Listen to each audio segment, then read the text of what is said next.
All right, so here's the barbell back squat. Here's how we're gonna set up. We're gonna make sure that we are in the middle of the bar. Once we know that we're in the middle of the bar, we're going to go ahead and pull the shoulders back and squeeze the shoulder blades. And we're doing this so that when the bar is resting on our trap muscles, which is the upper neck, we're not gonna have the bar sitting on the spine. That's gonna be very uncomfortable, and it's just not gonna feel good as you're getting into the squat movement here, okay? So I'm gonna pull those shoulders back.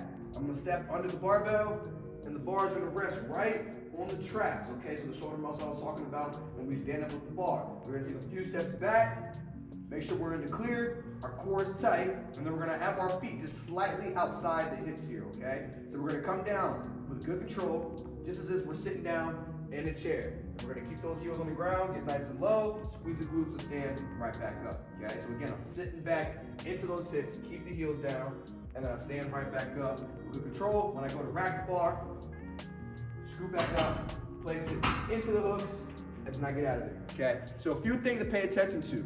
As I'm squatting down here, I know I mentioned sitting back into the heels. What we don't wanna do is, we don't wanna be front loaded or knee dominant in this movement. So what that means is if I'm squatting down, and I feel my heels start to come off the ground, this is making it a knee and a quad dominant movement. The main thing that we want to be using here working is the glutes, right? So in order for us to do that, we're gonna have to shift our weight into the back of our foot or into our heels, okay? So we're gonna be pushing the ground with that midfoot towards the heels. As we sit down, imagine my toes can get up off the ground, and then I stand right back up, okay? Also, if we can see ourselves in the mirror or something, you just wanna make sure that our knees are not collapsing in. You want those knees to stay right over top of the second and third toe. So as I squat down, my knees stay over the toes, and then I stand right back up with control, okay?